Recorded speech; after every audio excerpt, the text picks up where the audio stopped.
ತಮಿಳುನಾಡಿನಲ್ಲಿ ಫೆಂಗಲ್ ಚಂಡಮಾರುತದ ಆರ್ಭಟ ಹಾಗೂ ಅಬ್ಬರಕ್ಕೆ ಇಡೀ ತಮಿಳುನಾಡು ನಲುಗಿ ಹೋಗ್ತಾ ಇದೆ. ಅದರಲ್ಲೂ ಕೂಡ ತಮಿಳುನಾಡಿನ ರಾಜಧಾನಿ ಆಗಿರುವಂತಹ ಚೆನ್ನೈನಲ್ಲಂತೂ ಅವಾಂತರಗಳು ಹೇಳತೀರದ ಪರಿಸ್ಥಿತಿಯನ್ನ ಉಂಟು ಮಾಡ್ತಾ ಇದೆ.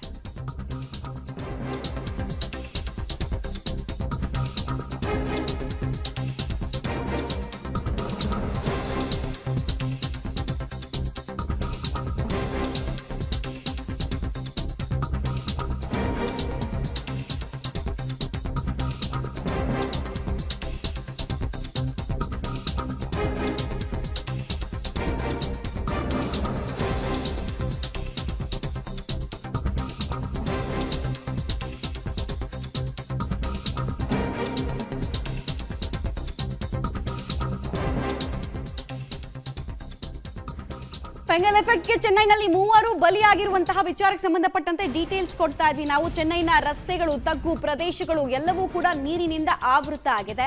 ಚೆನ್ನೈನಲ್ಲಿ ಏರ್ಪೋರ್ಟ್ ಅನ್ನ ಕೂಡ ತಾತ್ಕಾಲಿಕವಾಗಿ ಬಂದ್ ಮಾಡಲಾಗಿದೆ. ಅಲ್ಲಿ ಯಾವುದೇ ಆಪರೇಷನ್ಸ್ ಆಗ್ತಾ ಇಲ್ಲ, ಸದ್ಯಕ್ಕೆ ಫ್ಲೈಟ್ ಆಪರೇಷನ್ ನಡೀತಾ ಇಲ್ಲ. ಇನ್ನೊಂದು ಕಡೆಗೆ ಸೈಕ್ಲೋನ್ನ ಎಫೆಕ್ಟ್ ಹೇಗಿದೆ ಅನ್ನೋದಕ್ಕೆ ಸಂಬಂಧಪಟ್ಟಂತೆ ಒಂದಷ್ಟು ವಿಜುವಲ್ಸ್ ಕೂಡ ನಮಗೆ ಸಿಗ್ತಾ ಇದೆ. ಕೆಲ ಕಡೆ ತೀರಾ ಭಯಾನಕ ಅನಿಸುವಷ್ಟು ಸೈಕ್ಲೋನ್ ಆರಂಭಿಕ ಹಂತದಲ್ಲೇ ದಾಳಿ ಇಡ್ತಾನೆ ಅಲ್ಲಿ ಡ್ಯಾಮೇಜ್ ಅನ್ನು ಮಾಡ್ತಾ ಇದೆ.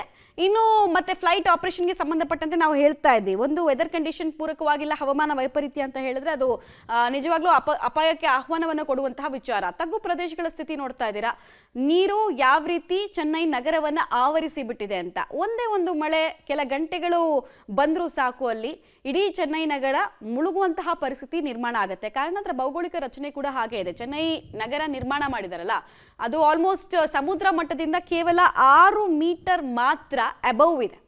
6 ಮೀಟರ್ ಮಾತ್ರ ಅಬೌವ್ ಇದೆ. ಸೊ ಇದು ಸಹಜವಾಗಿ ಚೆನ್ನೈ ನಗರಕ್ಕೆ ಆಗಾಗ ಆತಂಕವನ್ನು ತಂದೊಡ್ತಾನೆ ಇದೆ. 2015ರ ಫ್ಲಡ್ಡನ್ನು ನೀವು ನೋಡಿದ್ವಿ. ಕಳೆದ 6-7 ವರ್ಷಗಳ ಇತಿಹಾಸವನ್ನು ಕೂಡ ನೀವು ಗಮನಿಸಿರ್ತೀರ. ಯಾವಾಗ ಮುಂಗಾರು ಹಿಂಗಾರು ಮಳೆ ಬರುತ್ತೆ, ಚೆನ್ನೈನಲ್ಲಿ 1-2 ಗಂಟೆಗಳ ನಿರಂತರ ಮಳೆ ಆದರೂ ಕೂಡ ಸಮಸ್ಯೆ ಆಗಿಬಿಡುತ್ತೆ. ಅಂಥದ್ರಲ್ಲಿ ಸೈಕ್ಲೋನ್ ಎಫೆಕ್ಟು ಲಾಸ್ಟ್ ಒಂದು 5 to 6 ಇಯರ್ಸಲ್ಲಿ ಡಿಸೆಂಬರ್ನಲ್ಲಿ ಪದೇ ಸೈಕ್ಲೋನ್ ಬಂದು ಅಪ್ಪಳಿಸ್ತಾ ಇರೋದ್ರಿಂದ ಚೆನ್ನೈ ಜನ ನಲುಗಿ ಹೋಗ್ತಾ ಇದ್ದಾರೆ. ಈಗ ಫೆಂಗಲ್ ಚಂಡಮಾರುತದ ಎಫೆಕ್ಟ್ ನೋಡ್ತಾ ಇದ್ದೀರಾ.